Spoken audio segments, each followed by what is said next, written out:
नमस्कार, मी राजेंद्र हुंजे. आजच्या सवालमध्ये तुमचं सगळ्यांचं स्वागत. आज आपण अर्थातच चर्चा करणार आहोत केंद्रीय आरोग्य मंत्री हर्षवर्धन यांनी केलेल्या वक्तव्याबाबत. त्यांनी जे त्यांच्या ब्लॉगवरती आपलं म्हणणं मांडलं लैंगिक शिक्षणाबाबतचं, लैंगिक शिक्षणात आत्ता जे दिलं जातं आहे किंबहुना जे अभ्यासक्रम लैंगिक शिक्षणाबाबतचे आहेत यावर त्यांनी काही आक्षेप नोंदवले आणि परत आज त्यांनी स्पष्टीकरण दिलं. लैंगिक शिक्षणाबाबतच्या अभ्यासक्रमावर माझा आक्षेप नाही आहे, मात्र त्यात अश्लीलता नसावी असं त्यांचं वक्तव्य आहे. लैंगिक शिक्षण आणि अश्लीलता नसावी याला काय म्हणायचं? आरोग्यमंत्री हे स्वतः डॉक्टर आहेत, MBBS आहेत. असं असताना ते अशा पद्धतीचा विचार करतात. जग एका बाजूला कुठला विचार करतोय आणि कशा पद्धतीने पिढी तयार व्हायला हवी या सगळ्या लैंगिक शिक्षणाच्या बाबतीमध्ये आपल्या अभ्यासक्रमामध्ये ती प्रगल्भता, ती जाणीव शिक्षकांपासून ते विद्यार्थ्यांपर्यंत निर्माण कशी करायला हवी या सगळ्या विषयाचा सखोल आपण चर्चा आज आपण करणार आहोत. त्याचविषयी आपला सवाल आहे, केंद्रीय आरोग्य मंत्र्यांनी लैंगिक शिक्षणाबाबत घेतलेला आक्षेप योग्य आहे का? याच मुद्द्यावर आपण बोलणार आहोत. आपल्यासोबत बोलण्याकरता स्टुडिओमध्ये आहेत हिंदू जनजागृती समितीचे प्रवक्ते डॉक्टर उदय धुरी. तेही आपलं म्हणणं काय याबाबतलं स्पष्ट सांगतील. आपल्यासोबत येणार आहेत चित्रा वाघ, राष्ट्रवादीच्या नेत्या आहेत आणि महिला आयोगाच्या सदस्य देखील आहेत. आपल्यासोबत आहेत भाजपचे प्रवक्ते अतुल भातखळकर. आपल्यासोबत पुण्यावरून आहेत डॉक्टर मोहन देशपांडे, संस्थापक आहेत आरोग्य भान संस्थेचे, आणि विद्याताई बाळ आहेत, सामाजिक कार्यकर्त्या, ज्यांनी या सगळ्या प्रश्नावरती परखड मतं मांडलेली आहेत. डॉक्टर स्वतः लैंगिक शिक्षणाच्या बाबतीत देखील त्यांनी मोठं काम केलेलं आहे, त्यामुळे याची गरज आणि याची उपयुक्तता ह्या दोन्ही गोष्टी ते आपल्याला समजावून सांगतील. मला सुरुवात भातखळकर तुमच्यापासून करायची आहे. शिक्षण मंत्र्यांनी हे विधान करणं आणि वादाला तोंड फोडणं हे कशासाठी होतं? काल 1 महिना सरकारला पूर्ण झाला, आज अशा प्रकारचा ब्लॉग लिहिणं, काल नरेंद्र मोदींनी ब्लॉग लिहून आपली भूमिका स्पष्ट केली होती, कशा पद्धतीचं काम पुढचं असायला पाहिजे. हे विधान म्हणजे थोडंसं आक्षेपार्ह वाटत नाही का? नाही, मुळात ते शिक्षण मंत्री नाही आहेत, ते आरोग्यमंत्रीच म्हणतोय. पहिला मुद्दा नाही, तुम्ही शिक्षण मंत्री बोललात म्हणून ठीक आहे, तो मुद्दा महत्त्वाचा नाही. हर्षवर्धन हे काही शिक्षण मंत्री नाही आहेत. त्यांनी त्यांची मतं मांडली आणि त्या संदर्भामध्ये वादविवाद झाल्यानंतर आज त्यांनी खुलासाही केला आहे की लैंगिक शिक्षण आवश्यक आहे, पण त्याच्यामध्ये अश्लीलता असता कामा नये, अशा प्रकारचं विधान त्यांनी केलेलं आहे. मला असं वाटतं की ते स्वतः एक नामवंत डॉक्टर आहेत, प्रॅक्टिसिंग डॉक्टर आहेत, त्यामुळे त्यांच्या मताला त्यांच्या दृष्टीने महत्त्व आहे. याच्यावर अर्थात अंतिम निर्णय जो काय असतो तो शिक्षण विभाग घेत असतो, कारण शैक्षणिक याच्यात काय असावं याचा निर्णय घ्यायचा अधिकार हा शिक्षण खात्याला असतो. त्याच्यामुळे या विधानातून काही राईचा पर्वत उभा करण्याचा प्रयत्न केला पाहिजे अशातला भाग नाही. त्यांनी भूमिका मांडली, त्या भूमिकेच्या संदर्भात काही गैरसमज निर्माण झाले असं त्यांना वाटलं, त्याच्यावरचा गैरसमज दूर व्हावेत म्हणून त्याचा खुलासा त्यांनी आज केलेला आहे. त्यामुळे मला असं वाटतं की मंत्र्यांनी आता ब्लॉग लिहिले नाही तरी आपण म्हणणार की ते काहीच लिहित नाही आहेत. कोणी लिहितं आहे की 1 महिन्यामध्ये गॅग ऑर्डर मंत्र्यांवर आणली गेली, त्यामुळे मंत्री लिहितात पण आहेत, ते बोलतात पण आहेत. त्यामुळे किमान गॅग ऑर्डर आणली हा आक्षेप तर नरेंद्र मोदींवरचा किंवा आमच्या सरकारवरचा पूर्णतः चुकीचा आक्षेप आहे. एवढंच त्यातली भूमिका आहे की लैंगिक शिक्षण हे आवश्यक आहे, याच्याविषयी तर काही दुमत असायचं कारण नाही, त्याच्यावर कोणी चर्चेचा असा मुद्दा नाही आहे. ते कुठल्या प्रमाणात असावं, किती प्रमाणात असावं, कशा पद्धतीने द्यावं, कुठल्या इयत्तेपासून सुरुवात करावी, कुठल्या इयत्तेपर्यंत द्यावं, याच्यावर तज्ज्ञांचे मतभेद चर्चा होत राहतील, पण त्याचा निर्णय या विषयातले जे तज्ज्ञ असतील ते चर्चा करून घेतील असं मला वाटतं. तज्ज्ञ चर्चा करून घेतील असं तुम्ही म्हणता भातखळकर. मला डॉक्टर देशपांडे तुम्हाला विचारायचं आहे की ज्या पद्धतीने मंत्री महोदय म्हणतात की लैंगिक शिक्षणाच्या संदर्भातली इतकी गरज नाही आहे, मात्र त्यात अश्लीलता नसावी, या 2 शब्दांचा अर्थ काय? लैंगिक शिक्षण आणि अश्लीलता नसावी असं ते म्हणतायत. ते स्वतः डॉक्टर आहेत, त्यांना या सगळ्या बाबतीतली जाणीव आहे, माहिती आहे, किंबहुना हेच शिक्षण घेऊन ते पुढे डॉक्टर झालेले आहेत प्रत्येक बारकाईच्या गोष्टींनी. तुम्ही काय म्हणाले लैंगिक शिक्षणाच्या बाबतीत जेव्हा तुम्ही अभ्यास केला, लोकांपर्यंत नेण्याचा प्रयत्न केला, गरज किती त्याची वाटते? खरी गोष्ट मला अशी वाटते की पहिल्यांदा असं वाटतं की मंत्री महोदयांचं आभार मानायला पाहिजेत की या निमित्तानं हा विषय पुन्हा ऐरणीवरती आणलेला आहे. कोणत्या का पद्धतीनं असे ना, एकदा त्यांनी म्हटलं की बंदीची भाषा त्यांनी वापरली आणि आता अश्लीलता असू नये लैंगिक शिक्षणामध्ये, लैंगिकता शिक्षण असावं आणि त्याच्यामध्ये अश्लीलता असू नये याही पद्धतीनं ते म्हणतायत. तर खरं म्हणजे असं आहे की ह्या थोडक्या मुलामुलींचा किंवा थोड्या लोकसंख्येचा प्रश्न नाही आहे. सुमारे 24 कोटी मुलामुलींचा हा खरा प्रश्न आहे. लैंगिकता शिक्षण देऊ नये की द्यावं हा प्रश्न मुळातच गैरलागू आहे. मुख्य प्रश्न असा आहे की ते कसं द्यावं, आणि हा प्रश्न अधिक प्रगल्भतेनं चर्चेला घ्यावा असं मला स्वतःला वाटतं. एक काळ असा होता की पूर्वी याला प्रचंड विरोध असायचा. लैंगिकता शिक्षण नको असं म्हटलं जायचं. पण 1990 सालानंतर HIV चं आगमन या देशामध्ये येऊन म्हणजे HIV जवळपास मोठ्या प्रमाणात पसरलेला होता. त्या जागरूकतेच्या निमित्ताने काही मोहिमा निघाल्या आणि त्यानुसार या लैंगिक शिक्षणाला राजमान्यता त्या काळात मिळाली. लोकमान्यता फारशी नव्हतीच. एका अर्थानं रोगमान्यता मिळाली असं म्हणायला हरकत नाही. आणि हेच एका बाजूला चालू असताना, ही जागरूकता चालू असताना अर्थातच त्याच्यामध्ये लैंगिकता शिक्षण आणि HIV बद्दलची जागरूकता देणारं शिक्षण असं याला एक प्रतिष्ठा मिळत गेली होती. पण मध्ये कसा कळाला की 2007 साली राज्यसभेमध्ये नाको आणि युनिसेफ यांनी प्रकाशित केलेल्या पुस्तकाची पानं फडफडून फडकत काही सदस्यांनी बंदीची भाषा तेव्हा केली होती. आणि अशा प्रकारे काही नको, आपल्या संस्कृतीला ते धरून नाही. पण आता अशी खरी परिस्थिती अशी आहे की जनमान्यता सुद्धा मिळायला लागलेली आहे. पालकमान्यता मोठ्या प्रमाणात या लैंगिकता शिक्षणाला, लैंगिकता संवाद ज्याला मी म्हणतो, अशा संवादाला मिळते आहे. आणि मुख्य म्हणजे मुला मुलींची मान्यता मिळते आहे. आणि मला खूप महत्त्वाचं वाटतं की एकदा अत्यंत वेगाने बदलणाऱ्या त्यांच्या सांस्कृतिक आणि अशा परिस्थितीमध्ये वाढणारी, लहानाची मोठी होणारी मुलं आहेत. अशा वेळी बंदीची भाषा ही पूर्णतः कालबाह्य आहे. आणि आता त्याच्यामध्ये दुरुस्ती सुचवून अश्लीलता असू नये. आता खरं अश्लीलता ही कशातच असू नये. म्हणजे या प्रकारच्या भाषेला, या प्रकारच्या बंदीच्या भाषेला किंवा नंतरच्या दुरुस्तीला मला तरी असं वाटतं की आजची मुलं हसत असतील असं मला वाटतं. कारण हे काही खरं नाही आहे, हे काही योग्य आहे असं मला खरं वाटत नाही. योग्य आहे असं तुम्ही म्हणताय, योग्य वाटत नाही असं तुम्ही म्हणताय. मला डॉक्टर धुरी तुम्हाला विचारायचं आहे की ज्या पद्धतीने आता या सगळ्या चर्चा आपण करतोय, तुम्ही हिंदू जनजागृतीचे प्रवक्ते म्हणून या सगळ्याकडे कसं बघता? धर्माच्या दृष्टीने वेगवेगळी चर्चा होऊ शकते, वेगवेगळे संदर्भ समोर येऊ शकतात, मात्र लैंगिक शिक्षणाची आजच्या या काळाला गरज आहे हे तरी आपण मान्य करायला पाहिजे. हे जे प्रश्न निर्माण झालेले आहेत मुळातच ते कुठल्याही समस्येचं किंवा रोगाचं किंवा भोगाचं जर मूळ निदान जर आपण केलं तर आपल्याला हिंदू धर्मशास्त्राकडे वळायलाच पाहिजे. आणि हे आत्ता का घडत नाही याचं सगळ्यात मूळ कारण म्हणजे पाश्चात्यांनी आमची शिक्षण पद्धती, जी गुरुकुल पद्धती होती, ती नष्ट केलेली आहे. गुरुकुल पद्धती नष्ट झाल्यामुळे आमचे 2 महान सिद्धांत आहेत ते लोकांपर्यंत पोचत नाहीत, विद्यार्थ्यांपर्यंत पोचत नाहीत. हे 2 महान सिद्धांत कोणते? तर ते म्हणजे आम्ही फक्त कामत्याज्य नाही हिंदू धर्माला, आमच्या हिंदू धर्माला कामत्याज्य नाही, पण अर्थ आणि काम एवढंच हिंदू धर्म सांगत नाहीत. तर सुरुवातीला जो प्रधान शब्द आहे आमच्या इथे, जो चालू होते आमच्या जीवनाची सुरुवात, आणि वयाच्या 6व्या-7व्या वर्षापासून गुरुकुल परंपरा जी सुरू होते, मुलं गुरूंकडे जातात शिकायला, त्यावेळेला धर्म, अर्थ, काम आणि मोक्ष यांचं शिक्षण म्हणजे धर्म म्हणजे संस्कार, ज्ञान, प्रकर्षाने झालेलं ज्ञान, प्रज्ञान ज्ञान, जे आपल्याला भोगवादाकडून जे आपल्याला जीवन सुखी करता येतं. म्हणजे अक्षरशः आर्य चाणक्याने याची सुंदर सूत्रात मांडणी केलेली आहे. राष्ट्राचं जर मूळ कशात असेल तर राष्ट्रस्य मूलः इंद्रिय निग्रह, आणि सुखाचं मूळ कशात असेल तर ते नंबर 1 ला आपण जी आता चर्चा केली, धर्म, अर्थ, काम 2 नंबर आहे. मग धर्माचरणाने अर्थ, धर्माचरणाचा काम आणि मग मोक्ष ह्या संकल्पना, आणि हीच संकल्पना जी आहे ती आपल्याला पाहायला मिळते, ती म्हणजे ब्रह्मचर्याश्रम, नंतर गृहस्थाश्रम. पण आजची शिक्षण पद्धती तुम्ही जी सांगताय ही खूप हजारो वर्षापूर्वीची शिक्षण पद्धती सांगताय. आजची शिक्षण पद्धती ही त्या पद्धतीने जाणारी नाही आहे. आज शाळांमध्ये जाऊन, वर्गामध्ये जाऊन आपण शिक्षण घेतो. गुरुकुल पद्धती तुम्ही ज्या 4 टप्प्यांमध्ये सांगितली त्या टप्प्यांमध्ये शिक्षण आज दिलं जात नाही आहे. याच्यामध्ये कुठतरी त्याची गरज आहे.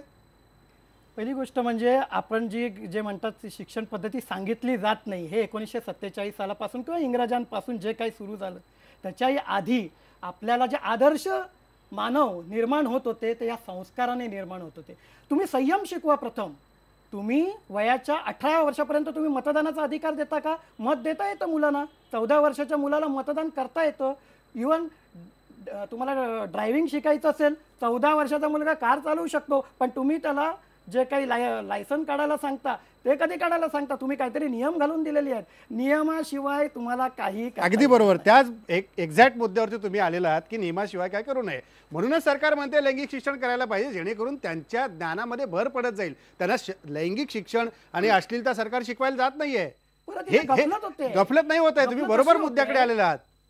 ठीक आहे, गफलत अशी होते की संस्कार आणि तुम्ही माहिती ह्याच्यात गफलत करताय. तुम्ही संयमाचा संस्कार जर शिकवलात तर ज्या वयात जे कळायला हवं ते योग्य प्रमाणात त्यांना कळलं आणि त्याच्यानंतर जे काही ऊर्जा आणि निष्ठा तयार होईल आणि त्याच्यामुळे जो गृहस्थाश्रम धर्माचरणानुसार चालवलं तो टिकेल. नाहीतर पाश्चात्य संस्कृतीनुसार कुटुंब व्यवस्था मोडून पडेल. कुमारी माता या फाजील शरीराचे लाड करणं अयोग्य आहे. त्यामुळे तुम्हाला कुठल्याही प्रकारे त्याचं समर्थन करताच येणार नाही. आणि ही जी भोग आणि फळं भोगावी लागतायत ती या संदर्भातच फळं भोगलं. मग अशा चर्चा अर्धा तासाच्या चर्चेने हा विषय सुटणार नाही. तुम्हाला मूळ हिंदू धर्माच्या संस्कारांनी सुटणार आहे. मात्र संस्कार कधी केले पाहिजेत ह्याच्यासाठी शिक्षण प्रणाली आपली आहे, ती तर आपण मान्य करायला पाहिजे. मला विद्यार्थी तुम्हाला विचारायचे की जे संस्काराची मुद्दे आता ते स्पष्ट संस्काराचे मुद्दे जे सांगतायत डॉक्टर दोरी, यानुसार जर आपण बघितलं जे लैंगिक शिक्षण खरं शालेय वयानुसार गरजेचं आहे करणं, ज्याच्यावरतीच बालक पालक सारखा नवीन आत्ता चित्रपट आला, याला मोठा प्रतिसाद मिळाला, त्यात काम केलेल्या मुलांनी देखील स्पष्ट भावना आपल्या व्यक्त केल्या आहेत. ही गरज आहे आज समाजाची, हे आपण काय विसरून जातोय? मला असं वाटतं की आपला भूतकाळ आपण जेव्हा पुन्हा पुन्हा आठवून बघतो तेव्हा तो भूतकाळ आठवला तरी तो आता अस्तित्वात नाही हे वास्तव मान्य केलं पाहिजे. गुरुकुल पद्धती आहे का? शिक्षण पद्धती तशी राहिली आहे का? आणि ती तशी राहिली नसेल तर मग आता जी पद्धती चालू आहे या पद्धतीमधून मुलांवर संस्कार करण्यासाठी काय करता येईल? एक तर संस्कार या गोष्टीच्या मर्यादाही आपण खूप समजून घेतल्या पाहिजे. चांगले आईवडील आहेत म्हणून त्या सगळ्या चांगल्या आईवडिलांची मुलं चांगल्या संस्काराचीच होतात असा अनुभव नाहीये. हे एक. कारण आईवडील चांगलं देतात तरी सुद्धा मुलांना तेवढं घेण्याची कुवत आहे की नाही याच्यावर संस्काराची परिणामकारकता अवलंबून असते. हा एक भाग झाला. दुसरा, आजकाल मुलांच्यावर फक्त आईवडीलच संस्कार करतायत का? माध्यमांमधून जो एक अतिशय माहितीचा मोठा मारा मुलांच्यावर होतो आहे याचा जर विचार केला तर या संस्काराच्या संदर्भामध्ये शिक्षणामध्ये लैंगिकता शिक्षणाचा समावेश करणं ही गोष्ट फार आवश्यक आहे असं मला वाटतं. म्हणजे असं बघा की आता वयात येण्याचं मुलांचं आणि मुलींचं वय खाली येत चाललंय. बरोबर. आणि त्याच वेळेला मुलांचं आणि मुलींचं लग्न करण्याचं वय निदान शिकल्या सवरलेल्या शहरी भागामध्ये तरी वाढत चाललेलं आहे. आता ही नैसर्गिक उर्मी आणि प्रत्यक्षामध्ये तिची अंमलबजावणी किंवा तिचा उपभोग घेण्याची शक्यता याच्यामधलं अंतर वाढलंय ही एक गोष्ट. दुसरी महत्वाची गोष्ट आहे ती अशी की या माध्यमांमधून मोबाईलमधून, ब्लू फिल्म्समधून, चित्रपटांमधून या सगळ्यामधून आणि साहित्यामधून सुद्धा एवढा प्रचंड मारा माहितीचा किंवा ज्याला आपण म्हणतो प्रदर्शन लैंगिकतेचं इतक्या मोठ्या प्रमाणात होतं की जी मनामध्ये मुळामध्ये उर्मी आहे ती चळवण्याचं काम ही सगळी माध्यमं करत असतात. अशा वेळेला गुरुकुल पद्धती नसताना आणि शाळा हे एकमेव माध्यम असताना अशा परिस्थितीमध्ये मुलांच्या शिक्षण क्रमामध्ये लैंगिकता शिक्षण असणं याला पर्यायच असू शकत नाही. आणि अश्लीलतेचा मुद्दा मगाशी जो निघाला त्याच्याविषयी मला सांगावंसं वाटतं की आपलं शरीर, आपला जन्म कसा होतो याचा इतिहास आणि भूगोल हा प्रत्येक जन्मणाऱ्या मुलाला आणि मुलीला कळणं यात गैर काय आहे? आणि म्हणजे ते करताना अश्लील काही नाही आणि त्याची माहिती दिली शास्त्रीय पद्धतीने तर ती अश्लील वाटते. मला असं वाटतं की बहुधा हर्षवर्धन हे जर डॉक्टर असतील तर त्या डॉक्टरांना सुद्धा कदाचित हे म्हणायचं नसेल आणि म्हणायचं असेल तर ते भयंकर आक्षेपार्ह आहे असं मला वाटतं. जे म्हणायचं ते भयंकर आक्षेपार्ह आहे असं तुम्ही स्पष्टपणे म्हणता. याच मुद्द्याला घेऊन चर्चा करायची आपल्यासोबत चित्रा वाघ देखील आलेल्या आहेत, महिला आयोगाचे सदस्य आहेत, नेते आहेत राष्ट्रवादीच्या. चित्रा वाघ, तुम्ही या मुद्द्याकडे कसं बघता? लैंगिक शिक्षणाची गरज आज समाजाला आहे. जे प्रश्न समाजामध्ये निर्माण झालेत ते सोडवण्याकरता, जी क्लिष्टता निर्माण झाली आहे ती दूर करण्याकरता याची आज गरज आहे. निश्चितपणे आता जे विद्याताई म्हणाल्या त्याला मला पूर्ण सहमती आहे. आणि हा वाद काही आजचा नाही आहे की दिल्लीच्या हर्षवर्धनांना कदाचित माहिती नसेल की पुरोगामी महाराष्ट्राने याचा फार पूर्वीपासूनच विचार केलेला आहे. मला वाटतं हा विषय पहिल्यांदा मांडणारे रघुनाथ धोंडोकर्वे जे आहेत की त्यांना फक्त आपण संतती नियमापर्यंतच झाकोळणं बरोबर दिसणार नाही तर त्यांनी हेही काम दिले. आणि लैंगिक शिक्षणाचं हे हजारो वर्षांपासून चाललेलं आहे. जर असायला विरोध असेल तर मग आता ती खजुराहोची जी मंदिर आहेत ती आयदर पाडावी लागतील किंवा झाकावी लागतील असं मला वाटतंय. आणि दुसरी गोष्ट की माझ्या वेळेला फक्त शाळा आणि जो पाठ्यपुस्तकाचा जो क्रम होता तोच होता, पण आत्ताच्या मुलांना खूप सारे ऑप्शन्स आहेत. जसं इंटरनेट आहे, लहान लहान दुसरी तिसरीची मुलं सुद्धा आज प्रोजेक्ट बनवायला इंटरनेटचा वापर करतात. कुठे कुठे आपण रिस्ट्रिक्शन आणणार आहोत? मग कुठेतरी त्यांनी पोर्नोग्राफी बघावी आणि चुकीचं काही वर्तन करावं, की त्यांना पाठ्यपुस्तकातून योग्य जे असेल ते शिक्षण देणं गरजेचं आहे, याचा विचार करायची गरज आहे असं मला वाटतं. अगदी खरं आहे की हाच मुद्दा आहे की पाठ्यपुस्तकातनं योग्य ते शिक्षण दिलं तर पिढी जी तयार होतीये त्या पिढीला चुकीचं शिक्षण दिलं जाणार नाही, किंबहुना ती पिढी असंस्कारांनी घडतीये असंही म्हणायला आपल्याला पुढे वाव राहणार नाही. हाच मुद्दा मला ब्रेक घ्यायचा, ब्रेक पूर्वी सांगा. तर एक मुद्दा असा की यांनी सांगितलं देवळं पाडावी लागतील का खजुराव सारखी. मुळात खजुरावचा जो विषय काढला म्हणूनच मी या सूत्रात हात घालतो की खजुराव हा काळ जो जर बघितला आपण तर बौद्ध काळातला हा काळ आहे, ती मंदिर आहे. आतमध्ये कुठेही तशा प्रकारची बाहेरची जी काही मूर्तिकला आहे ती नाही, आणि तीच मूर्तिकला नाही तरी शिल्पकला इतरही आहेत. म्हणजे गृहस्थाश्रमाच्या दृष्टीने त्यावेळेला बौद्ध काळात सर्व संन्यासाश्रमाकडे वळत होते, आणि त्याचा एक भान म्हणून गृहस्थाश्रमाकडे वळण्यासाठी म्हणून धर्म अर्थ काम मोक्ष या पद्धतीने देवतांची उपासना करून मोक्षाला कसं जायचं, देवतांची चित्तशुद्धी कशी करायची, हा सर्व त्यात भाग आहे. एवढंच मला चित्राताईने एवढं सांगायचं. या सगळ्या मुद्द्याला घेऊन आपल्याला चर्चा करायची, पण ब्रेकची वेळ झाली आहे. ब्रेकपूर्वी आपला प्रश्न बघा की केंद्रीय आरोग्य मंत्र्यांनी लैंगिक शिक्षणाबाबत घेतलेला आक्षेप योग्य आहे का? 53% लोक नाही म्हणतायत, कारण याच सगळ्या 47% हो म्हणणाऱ्या लोकांना समजूत घालून त्यांच्या मनातली जी आडी आहे ती दूर करण्याचा प्रयत्न चर्चेत करायचा. ब्रेकनंतर परत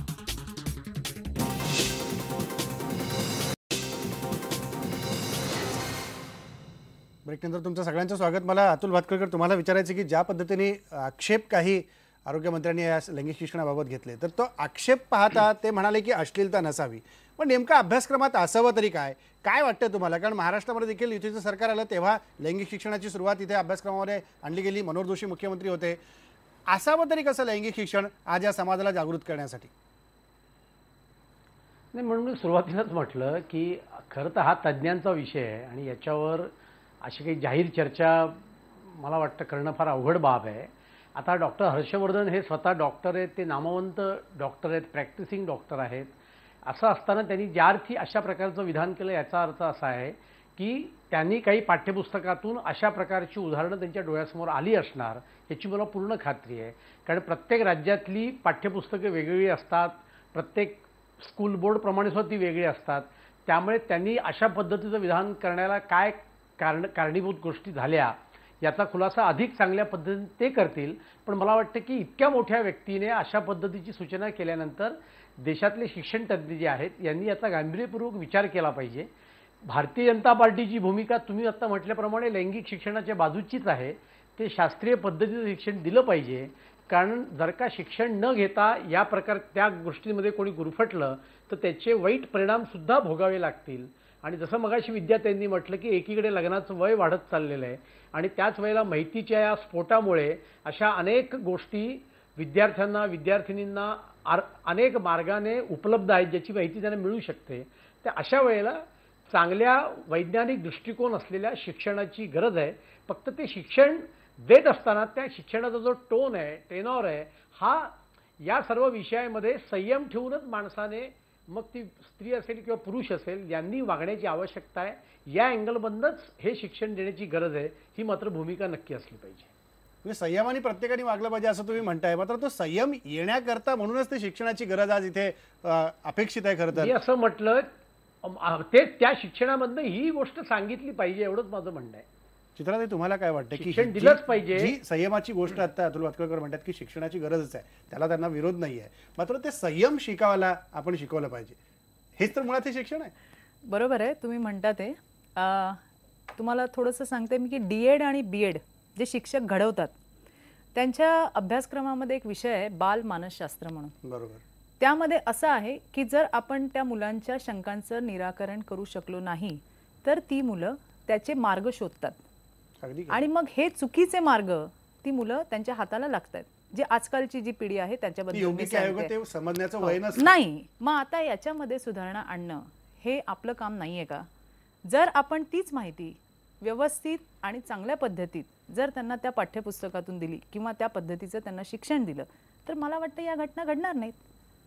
असं मला इथे वाटतं. अगदी खरं आहे. आणि हे काही नवीन नाहीये भारतीयांना, हे 4थ्या शतकामध्ये महर्षी मल्लनागांनी दिलेलं शिक्षण आहे कामसूत्राच्या माध्यमातून, ते आपण विसरत चाललेलो आहेत. आणि महर्षी मल्लनागाच्या याच कामसूत्रावरती अनेकांनी PhD केल्या, अनेकांनी अनुवादित साहित्य निर्माण केलं जगात, आणि ते फॉलो करतोय. बरं, तुम्ही नाही दिलं, तुम्ही जर नाही दिलं तर दुसरे मार्ग आहेत आणि ते चुकीचे आहेत. त्याच्याने पुढची पिढी आपण कशी घडवणार आहोत याच्याबद्दल पण विचार करणं गरजेचं आहे. याच्यावर टीका करणारे पण आपणच आहोत. ती जाऊ नये म्हणून आपण काय करायला आणि ज्या ठिकाणी असा अभ्यासक्रम आहे किंवा असा अभ्यासक्रम नाहीये तिथली परिस्थिती काय आहे हे पण बघणं तितकंच गरजेचं आहे. अगदी बरोबर आहे. या विषयातून 2 सूत्र निघाली आहे आता आपल्याला. एक संयम, आणि तुम्ही महर्षींचं उदाहरण दिलं, अशी 2 सूत्र याच्यातून निघाली, आपल्याला कळली.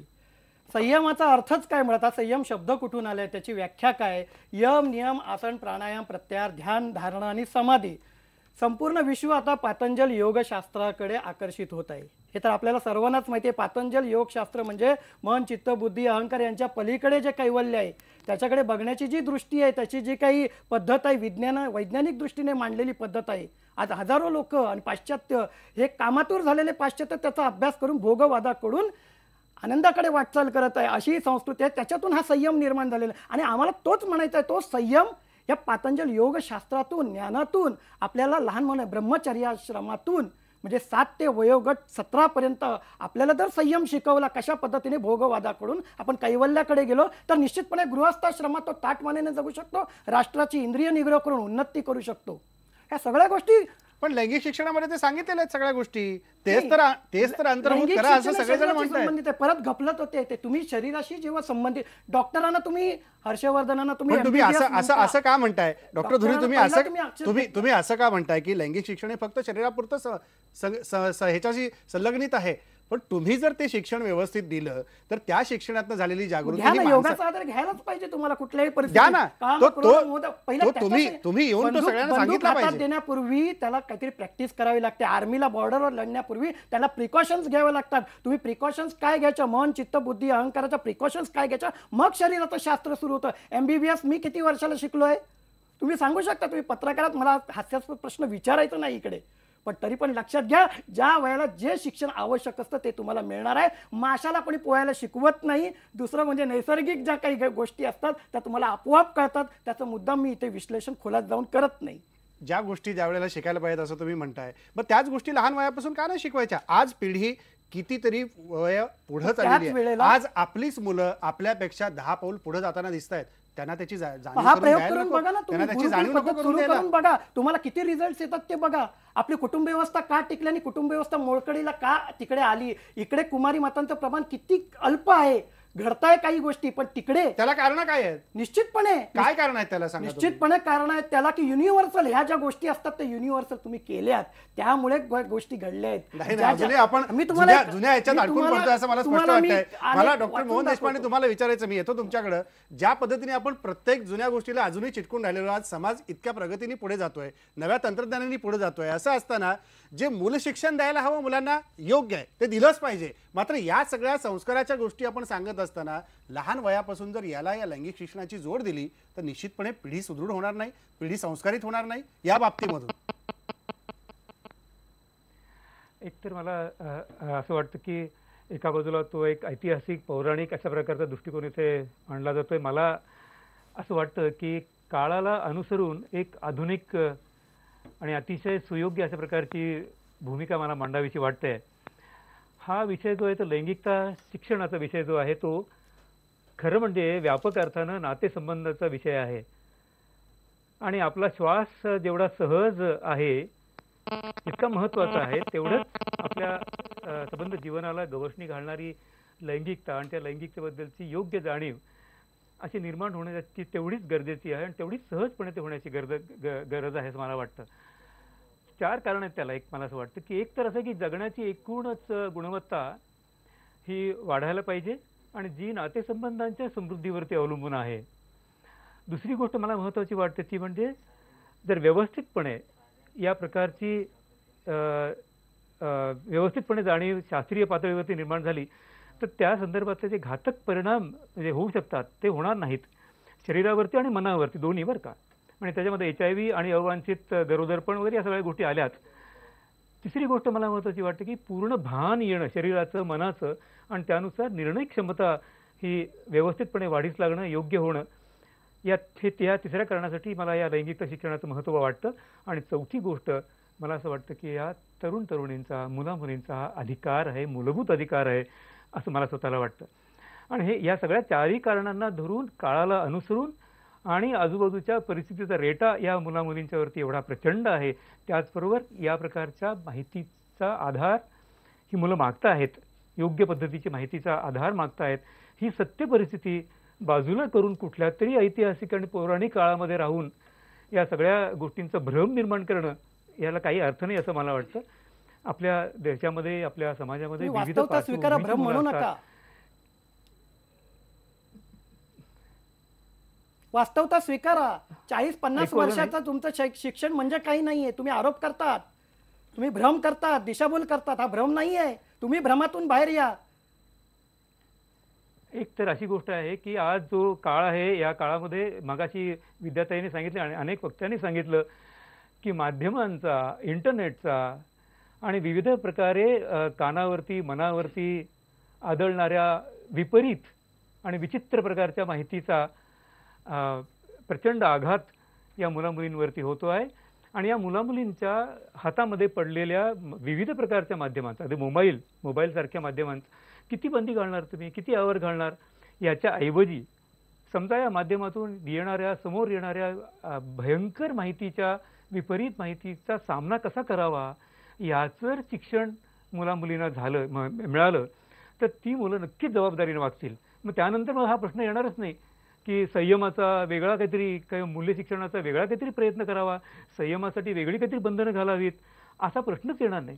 मुलं प्रगल्भ झाली पाहिजेत. लहान वयातच प्रगल्भ होणं शक्य आहे. हा वेगळ्या प्रकारचा संस्कार जो अगदी भारतीय परंपरेला अनुसरूनच आहे. खरं म्हणजे भारतीय परंपरेला हे काही वावगं नाहीच आहे. भारतीय जुनी परंपरा जी आहे ती प्रगल्भच आहे. आणि या प्रगल्भतेला अनुसरून अशा प्रकारचा जर वेगळ्या प्रकारचा संस्कार जर आधुनिक काळाला अनुसरून, माध्यमांना अनुसरून आणि वेगवेगळ्या प्रकारच्या जी काही माहिती मुलांच्या वरती येऊन आदळते, त्याचा सामना कसा करावा याचं पण शिक्षण मिळावं. केव्हा नाही म्हणायचं मुलींनी केव्हा नाही म्हणायचं, याचंही काहीतरी शिक्षण नक्की मिळालं पाहिजे. आणि यातून मुलं प्रगल्भ होतील, जबाबदार जास्त होतील. आणि मग HIV चा प्रश्न राहणार नाहीये, अवांछित गर्भधारण होणार नाहीये, अत्याचार होणार नाहीत, आक्रमकता ही जी पुरुषांमध्ये मोठ्या प्रमाणामध्ये त्याचं एक गैरशिक्षण एका बाजूला चालू आहे ते राहणार नाही. अशा लैंगिकतेच्या संवादाच्या मोकळ्या संवादाची गरज ह्या पद्धतीने मला असं मांडावीशी वाटते की ज्याच्यामुळे मुलं ही जास्त सहजपणे आपल्या स्वतःच्या प्रतिमेशी नातं जोडतील, आजूबाजूच्या लोकांची नातं जोडतील, दुसऱ्याचा सन्मान करू शकतील. असं काहीतरी या लैंगिकता शिक्षणात एक मुक्त संवाद या सगळ्या संदर्भात व्हायला हवा. मला विद्यार्थ्यांनाच याच मुद्द्यावरती विचारायचं की जो मुक्त संवाद आज कुठतरी होताना दिसत नाही, किंबहुना या संवादाविषयी मनात संशय, थोडीशी शरमेची भावना असते, लाजाळूपणा असतो प्रत्येकाच्या चेहऱ्यावरती, किंबहुना शाळेमध्ये शिकवताना देखील शिक्षकाच्या चेहऱ्यावर तो भाव स्पष्टपणे दिसत नाही. ज्या भावनेतून, ज्या मुक्त संवादातून मुला मुलींना एकत्र बसून शिक्षण दिलं पाहिजे, जेणेकरून त्यांच्या मनामध्ये असलेलं जे न्यून आहे ते न्यून कुठतरी दूर व्हायला पाहिजे. विद्यार्थी इथं कुठतरी आपली शिक्षण प्रणाली थोडीशी कमी पडते. मला इथे डॉक्टर दुरींच्या बद्दलही थोडं काही बोलावंसं वाटतं. ते असं की सारखी आपली पाश्चात्य आणि पौर्वात्य अशी काहीतरी एक रेग आखून जे आपण वादविवाद करतोय त्याला थोडं आपण बाजूला ठेवण्याची गरज आहे. एक मोकळेपणा, खुलेपणा असणं आणि विज्ञानाच्या आणि विवेकाच्या अंगाने जाण्याचा प्रयत्न जो पाश्चात्य देशांमध्ये काही प्रमाणात होतो आहे तो आपल्याकडे येण्याची नितांत गरज आहे. काही झालं की तिकडनं आलं ना आम्ही बिघडलो, आम्ही जे एवढे चांगले असू तर कोणीतरी आलो म्हणून आम्ही इतक्या लवकर बिघडण्याचं काही कारण नाहीये. मला असंही वाटतं की आम्ही नारी समता मंचात काम करताना आमच्याकडे तक्रारी घेऊन स्त्रिया येतात आणि त्यावेळेला त्या असं म्हणतात की माझा नवरा चांगला आहे हो, पण माझी सासू आणि नणंद कान फुंकते आणि त्यामुळे तो बिघडतो. मला असं वाटतं हे तसंच होत आहे. कोणीतरी पाश्चात्यांनी दिलं, नामक्यांनी दिलं म्हणून आम्ही बिघडलो असं म्हणणं याला अर्थ नाही. आणि म्हणून मला असं वाटतं की लैंगिकता शिक्षणाच्या मागची आपली भूमिका काय आहे आणि ते कसं द्यायचं हा खरा कळीचा प्रश्न आहे. आणि आता मगापासून मोहन अतिशय चांगल्या पद्धतीने याच्याबाबत बोलतोय. नाती चांगली व्हावीत आणि आयुष्यातलं आपल्या स्वतःच्या प्रतिमेबद्दलचं जगण्याचं भान यावं यासाठी हे शिक्षण आहे. त्यामुळे या शिक्षणामधून काय गैर होऊ शकतं हे मला समजत नाही. मला थोडंसं असंही सांगायला आवडेल की इथे योगायोगाने मोहन आणि मी बरोबर आलोत, पण आम्ही नारी समता मंचाच्या एका प्रकल्पावर एकत्र काम केलंय आणि आज जरी शिक्षणाच्या काय म्हणून शासकीय धोरणानुसार लैंगिक शिक्षणा किंवा लैंगिकता शिक्षणाचा समावेश करिक्युलममध्ये किंवा अभ्यासक्रमामध्ये नसला तरी शाळेच्या पातळीवर शिक्षकांना जाणवत आहे की मुलांचे प्रश्न वाढतायत आणि त्यासाठी याची खूप गरज आहे. आणि या प्रकारचा 2000 साली नारी समता मंचाने जो प्रयोग केला होता निकोपा नावाच्या प्रकल्पाचा, त्याच्यामध्ये आम्हाला याचे अतिशय चांगले रिझल्ट दिसत होते. जे मुलांनी मनात दाबून ठेवलंय, ज्याच्याविषयी त्यांच्या मनात गैरसमज आहे. आता मला नाही वाटत की एकदा हे शिक्षण घेतलं की हस्तमैथुन हा शब्द उच्चारायला मला अजिबात लाज वाटत नाही. त्यात गुप्त, गुपित आणि अश्लाघ्य आणि अश्लील काही नाही आहे. हस्तमैथुन मुलं करतात आणि त्याच्याविषयीची भीती त्यांच्या मनात असेल तर मला वाटतं बलात्कार करण्यापेक्षा हस्तमैथुन करणं पुष्कळ चांगलं आहे. ही माहिती मुलांना कळली आणि हस्तमैथुन केल्याने आपल्या शरीरावर काही घातक परिणाम होत नाही. पण म्हणून हस्तमैथुन करण्यातच गुंतून पडणं हे वाईट आहे. या दोन्ही गोष्टी जेव्हा मुलांना एका वेळी सांगितल्या जातील किंवा मुलींना सुद्धा या वयामध्ये आपल्या शरीरात होणारे बदल, मुलांच्या विषयी वाटणारं आपल्याला आकर्षण हे स्वाभाविक आहे, पण त्याच्या मर्यादा आपण सांभाळल्या पाहिजेत. या सगळ्या गोष्टी अतिशय चांगल्या संवादांच्या मधून मुलांपर्यंत पोहोचवता येतात यांचा अनुभव आहे. आणि म्हणून आम्ही फार मोठे ग्रेट आहोत आमचा काही दावा नाही. आपण आपल्या तरुण वयातल्या किंवा आपण जगण्याच्या त्या लहान वयाच्या टप्प्यावर कसे वागलो, कसे जगलो, कशी आपली घुसमट झाली आणि त्याच्यानंतर बदललेल्या 60-70 वर्षाच्या काळात मुलं या सगळ्या गोष्टींना अधिक एक्सपोज होत असताना त्यांच्या पुढे येणाऱ्या काय अडचणी आहेत हे जर समजावून घेतलं तर मला असं वाटतं की लैंगिकता शिक्षण देणं हे आवश्यक आहे, सगळ्यांना कळेल आणि त्याची उपयुक्तता आपल्या सर्वांच्या पुढे आपोआप प्रचितीसारखी समोर येऊन उभी राहील. मला एक छोटी गोष्ट इथे पुन्हा सांगावीशी वाटते. आमचे डॉक्टर अनंत साठे सेक्सॉलॉजिस्ट आहेत आणि त्यांनी याबाबतीत एक अतिशय चांगला मुद्दा सांगितलेला आहे. ते असं म्हणतात की खरं म्हणजे आपल्याला मुलं झाली की आपलं लैंगिकता शिक्षण पुन्हा नव्याने सुरू होतं. म्हणजे आपला लैंगिक व्यवहार सुरू होऊन आपल्याला मुलं होतात आणि आपलं लैंगिकता शिक्षण हे आपल्या मुलाच्या जन्मानंतर त्याच्या बरोबरीने व्हायला सुरुवात होते. मोहन म्हणते तसं लहान वयापासून जर या गोष्टी अतिशय मोकळेपणाने आडपडदा न ठेवता, इंटरकोर्स वगैरे किंवा संभोग हे शब्द न उच्चारता मुलांना त्या त्या पातळीवर जेवढं झेपेल आणि समजेल तेवढं सांगत जर आपण पुढे नेलं तर हे प्रश्न नाही उभे राहत. कशाला वाटेल त्या गोष्टींचा बागुलबुवा करायचा आणि मग ती देवळी पाडायला नकोत आणि सारखं आपलं पौर्वात त्यांच्यामुळे झालं आणि आमच्याकडे कसं छान होतं हे म्हणत बसायला नको. आता भान हे पाहिजे की वास्तवामध्ये हे प्रश्न आलेत ते कसे सोडवायचे आणि ते सोडवण्यासाठी आपण कसं सद्भावनेनी आणि आटोकाट प्रयत्नांनी त्याला सामोरं जायचं हा खरा कळीचा प्रश्न आहे असं मला वाटतं. अगदी खरं, योग्य मुद्दा विद्यार्थी तुम्ही इथे मांडलेला आहे. एक ब्रेक घ्यायचा मला. ब्रेक नंतर याच लैंगिक शिक्षणासंदर्भातल्या आणखी काही मुद्द्यांविषयी बोलायचं आहे. ब्रेकवेळी आपला प्रश्न बघा की केंद्रीय आरोग्य मंत्र्यांनी लैंगिक शिक्षणाबाबत घेतलेला आक्षेप योग्य आहे का? अजूनही 52% लोक नाही म्हणतायत हा आक्षेप योग्य नाही असं लोकांना वाटतं. कार्यक्रमाच्या शेवटच्या भागात आपण आलेलो आहोत. मंत्र्यांनी जरी आक्षेप घेतलेले असते तरी हा आक्षेप दूर करून या शिक्षणाबाबतची जागृती आणि त्याच्यातली प्रगल्भता आणण्याचं काम समाज म्हणून आपल्याला करणं गरजेचं आहे. त्याचेच आपण घटक आहोत. मला डॉक्टर धुरी तुम्हाला विचारायचं आहे, संस्कृती तर निश्चितपणे आहे, संस्कार तर असलेच पाहिजेत, मात्र हे असून पुढचं पाऊल टाकत असताना आज ज्या पद्धतीने समाज आणि समाजातली पिढी वेगानं पुढे जाते यांच्यासाठी म्हणून शिक्षण कसं असलं पाहिजे? निश्चितपणे सध्या आपल्याला सर्वात मोठं लक्ष दिलं पाहिजे की विदेशी कंपन्या ज्या जाहिराती करून कंडोमच्या जाहिराती करून हे अणू पाहत आहेत त्याच्यावर आपण करोडो रुपयाचं त्यांचं आर्थिक साठलोट आहे आणि ही शिक्षण पद्धतीत त्यांना समाविष्ट करायचं आहे. बाहेरच्या पाश्चात्य संस्कृती त्यांच्या शिक्षणाप्रमाणे इकडेही त्याला आपण बळी पडू नये, हा पहिला भाग. दुसरा भाग असा की विद्याताईंनी सांगितलं की काळानुसार राजा कालस्य कारणं, मागच्या राजाने काय केलं त्याचा हा परिणाम आहे हे आम्ही स्पष्टपणे मांडतो. राजा कालस्य कारणं म्हणजे काळाला राजा हा कारण असतो, हा दुसरा मुद्दा.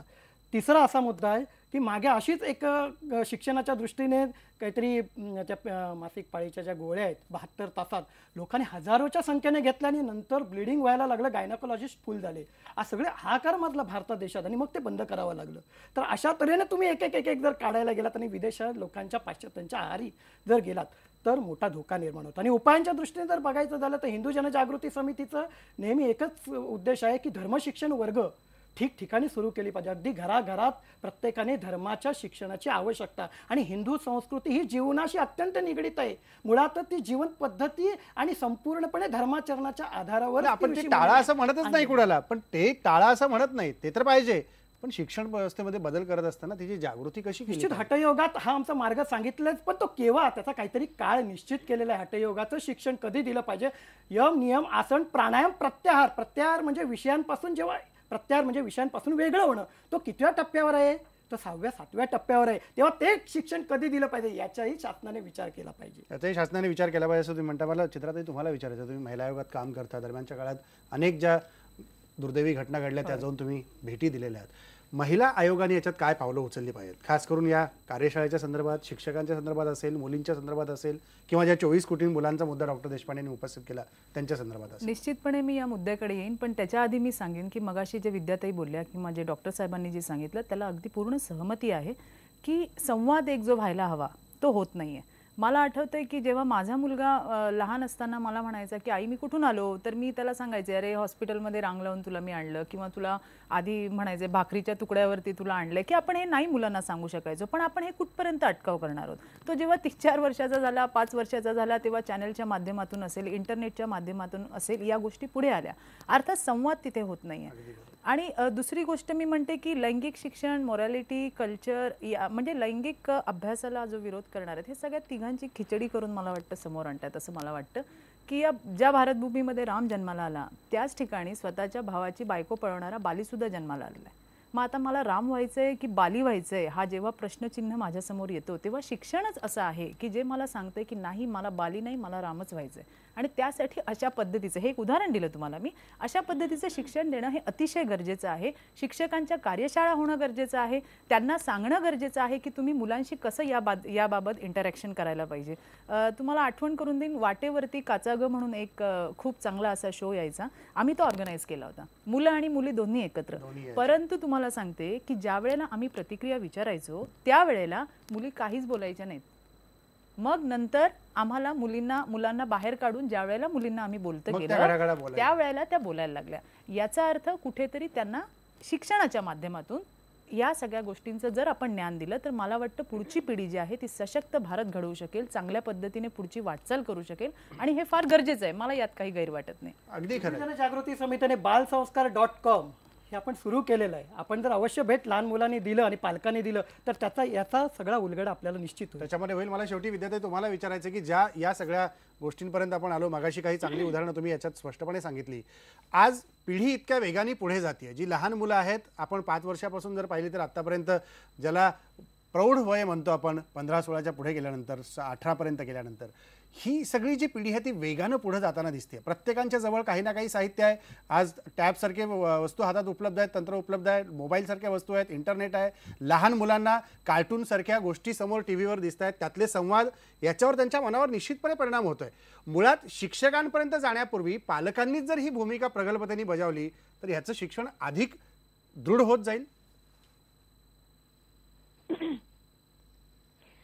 याच्यामध्ये एक अतिशय महत्त्वाचा मुद्दा आहे. ज्या प्रकारे माहिती एखाद्या सुनामीच्या लाटेसारखी मुलांवर कोसळते आहे, त्याच्यामध्ये एक मुद्दा आपल्या लक्षात येत नाही की माहिती अंगावर कोसळणं, त्यातून ज्ञानापर्यंतचा प्रवास होणं आणि त्यातून शहाणपण येणं, हे 3 वेगवेगळे टप्पे आहेत आणि त्यासाठी शिक्षणाची गरज आहे.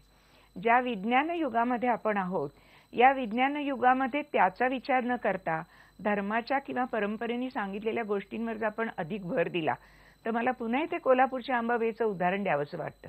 21व्या शतकात बाईला पाळी आलेली असताना तिने देवळात जाऊ नये असं किती दिवस सांगणार होत आपण. एकीकडे लोकशाही या राजकीय व्यवस्थेचा नवा जो प्रसंग आहे, तुम्ही त्याच्याने याचं काय नाही धुरी आता जरा तुम्ही त्या काय सांगतात त्या समजून तरी घ्या. नाही डॉक्टर धुरी, त्या काय सांगतात त्या समजून तरी घ्या. ऐकून घ्या. प्रश्न नाहीये, पण आधी काय म्हणतात ते समजून घेऊन मग आक्षेप काय असेल ते बघूया. हा विद्यार्थी बोला.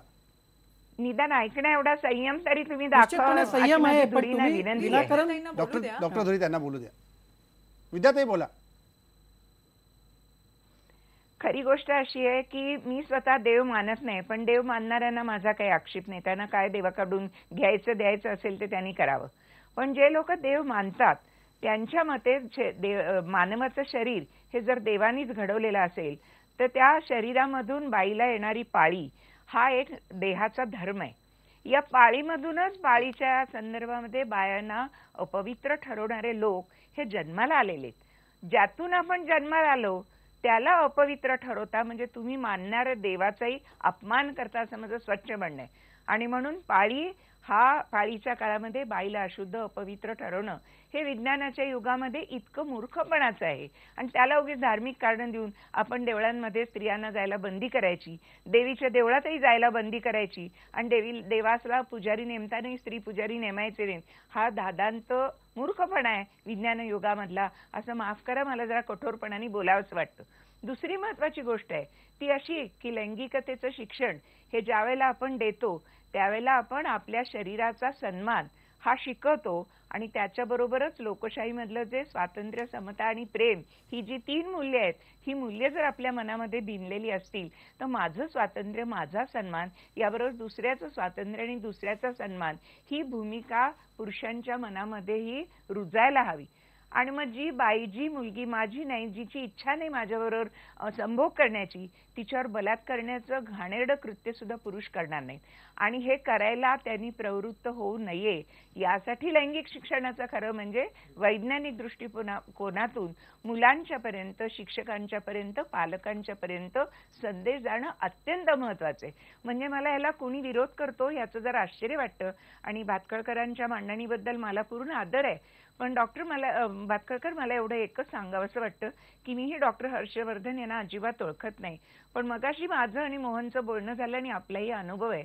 काही माणसं आपापल्या क्षेत्रामध्ये कितीही कर्तृत्वान असली, खंबीर असली तरी सुद्धा त्यांचा सर्व विचार हा विवेकाच्या आधाराने चालणाऱ्या आणि कालानुसार बदलणाऱ्या व्यवस्थेवर चालणारा असतोच असं नाही.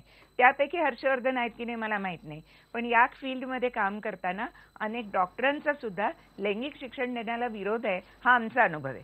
म्हणून मला असं वाटतं की लैंगिकता शिक्षण हे केवळ लिंगांच्या बरोबरीने खेळण्याचं दिलेलं शिक्षण नसून लैंगिकता म्हणजे एक माणसाचं व्यक्तिमत्व आहे. ते स्त्रीचं वेगळं आहे, पुरुषाचं वेगळं आहे. दोघांना एकमेकांच्याबद्दल सन्मान असला पाहिजे आणि तो असेल तर बलात्कार स्त्रियांच्यावर होत आहेत, ते वाढतायत, अगदी लाज वाटावी आणि शरम वाटावी एवढे वाढतायत. अशा परिस्थितीमध्ये जर लैंगिकता शिक्षण दिलं तर काय करावं आणि काय करू नये, काय माझं आणि काय माझं नाही याचा विवेक मुलांच्या पर्यंत पोहोचेल आणि त्याचे अतिशय नक्कीच चांगले परिणाम दिसतील. विद्याताई, मला तुम्हाला विचारायचं आहे की तुम्ही आध्यात्मिक दृष्टिकोन मान्य करता का की नुसतंच बौद्धिक आणि वैज्ञानिकच भाषाच्या संदर्भात बोलता? तर इतरांना मूर्खपणा ठरवण्याचा मग अधिकार दिला कोणी? आध्यात्मिक दृष्टिकोन पहिलं तुम्हाला मान्य आहे का? नाही, मला नाहीये मान्य. मान्य नाही, मग तुम्ही इतरांना मूर्ख कसं काय ठरवता? नाही, असं आपण थेट म्हणू शकत नाही. बघा, प्रत्येकाचा भूमिका वेगळी असू शकते, प्रत्येकाचं ज्ञान वेगळं. नाही, मला या तुमच्या मुद्द्याला आक्षेप आहे की असं थेटपणे आपण कोणालाही मूर्ख म्हणू नये. विद्याताईने जे मुद्दे मांडले, ऐकून घ्या, विद्याताईने जे मुद्दे मांडले ते मुद्दे आपण स्वीकारले पाहिजे. ज्या पद्धतीने अजिबात नाहीये, ज्या पद्धतीने विद्याताई काम करतायत त्या पद्धतीने तुमची संस्था काम करते का? त्या पद्धतीने तुम्ही जाऊन पोहोचलात का? त्या पद्धतीने तुम्ही जाऊन समाजात विरोध केलात का? हे म्हणण्याआधी आपण आपल्या सगळ्या समजुती लक्षात घेतल्या पाहिजेत. डॉक्टर दोरी, मुद्दे प्रत्येकांचे वेगळे असू शकतात, मात्र ज्या पद्धतीने विद्याताई काम करतायत हे समजून घेण्याची गरज आहे. माझा वेळ संपला. तुम्हाला शेवटी काहीतरी म्हणायचं आहे? नाही, विद्याताईंनी जे आता विश्लेषण केलं किंवा आधीच्या सेगमेंटमध्ये जे विश्लेषण केलं त्यातल्या बहुसंख्य मतांशी मी सहमत आहे. त्यांनी जो डॉक्टर हर्षवर्धनांच्या संदर्भातला उल्लेख करून मुद्दा मांडला की त्या क्षेत्रातला तज्ज्ञ हा प्रत्येक वेळेला विवेकवादानेच विचार करतो का, तर तसा करत असेल असं समजण्याचं कारण नाही. म्हणजे याचं सर्वात मोठं उदाहरण म्हणजे अनेकदा इस्रो संस्थेत काम करणारे वैज्ञानिक एक ग्रहणाच्या दिवशी जाऊन आंघोळ करत असतात. अशी उदाहरणं आपण पाहिलेली आहेत. त्यामुळे त्यांच्या त्या मताशी मी सहमत आहे. फक्त डॉक्टर हर्षवर्धन यांनी लैंगिक शिक्षणाला विरोध केलेला नाहीये, त्याच्या संदर्भातली त्यांनी काही मतं मांडली. आणि भारतीय जनता पार्टीची भूमिका सुद्धा या विषयातली स्पष्ट आणि स्वच्छ आहे की लैंगिक शिक्षण शाळेपासून दिलं पाहिजे. ते कुठल्या इयत्तेपासून द्यावं, कुठल्या टप्प्यावरचं द्यावं याचा विचार त्या क्षेत्रातले तज्ज्ञ हे आपापसात विचारविनिमय करून ठरवतील, एवढीच आमची भारतीय जनता पार्टीची भूमिका आहे, हे या निमित्ताने स्पष्ट करू इच्छितो. अगदी बरोबर. सगळ्या पाहुण्यांचे आभार. शेवटी आपला प्रश्न बघा की केंद्रीय आरोग्य मंत्र्यांनी लैंगिक शिक्षणाबाबत घेतलेला आक्षेप योग्य आहे का? शेवटी लोकांना काय वाटते बघा. अजूनही आता 58% लोक म्हणतात की होय, त्यांनी घेतलेला आक्षेप योग्य आहे. या होय म्हणणाऱ्या लोकांचीच खरी समजूत काढण्याची आज गरज आहे आणि यांनी प्रगल्भ होऊन समाजातल्या लैंगिक शिक्षणाबद्दलची जागृती स्वतःमध्ये करून घेण्याची गरज आहे. इथंच थांबू. पहा फक्त लोकमत.